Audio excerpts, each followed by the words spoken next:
What's up, fellow Pink Floyd fans? This review video, I'm going to review Pink Floyd's fifth studio album and their first one in the for the '70s, and it is called Atomic Heart Mother.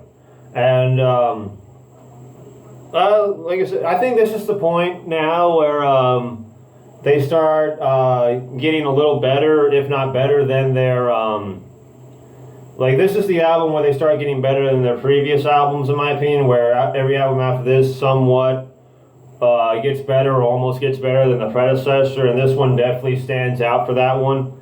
It was definitely a well-received album and a pretty successful one, especially for its infamous album cover featuring a cow just looking right behind him at a camera, or right behind her, I guess. I guess to start off with the first track, which is the self-titled Autumn Heart Mother, and it's a little over 23 minutes long, almost 24 minutes total, and it's just a 6-part suite instrumental made by all 4 members of the band, plus an additional writer and composer named Ron Geeson, as well as wordless vocals by John Choir, and or by the John Aldous Choir. And I would say it's a pretty decent instrumental track.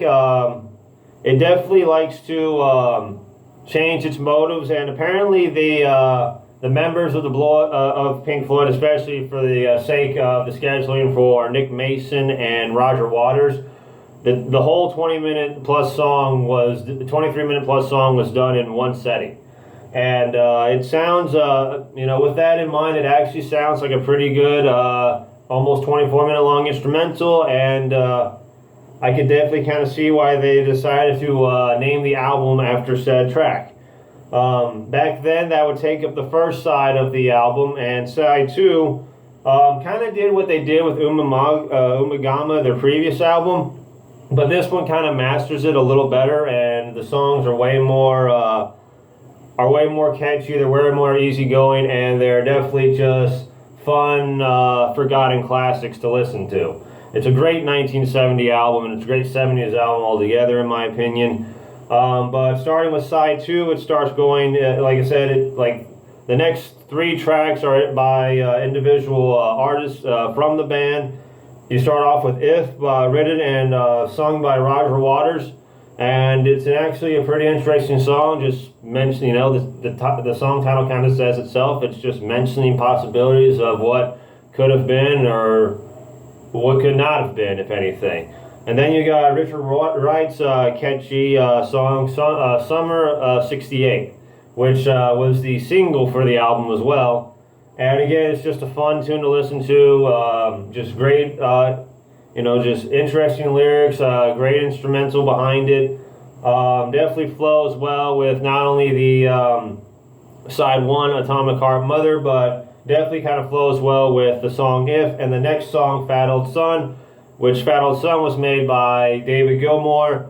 And anybody that's heard Fat Old Son, or anybody that just knows the David Gilmour-led era, you can kind of hear a familiar ringing bell sound in Fat Old Son, which is something that will get picked up later on in the David Gilmour-led Pink Floyd album, The Division Bell, that came out 24 years later. Fat Old Son is definitely one of the, it actually stands as strong as If and Summer '68, and I would say it's, again, one of the, there's only 5 songs of the album, and none of them at all disappoint. And I would say these 3 individual songs kind of stand out better than the solo track songs that was from Umagama the year prior. It was definitely a step up in their game, and it's definitely, like I said, it's a lot more catchier and a lot more interesting than their previous project, let alone their previous 4 projects put together. And it was definitely a great introduction that Pink Floyd would be hearing to the '70s. The fifth and final track of the album, which was said to be originally made by Nick Mason, the drummer, but eventually the other members of the band ended up taking part in it as well. And it's a 13-minute long instrumental called Alan's Psychedelic Breakfast, and it's kind of a 3-parter with Rising Sign, Sunny Side Up, and Morning Glory.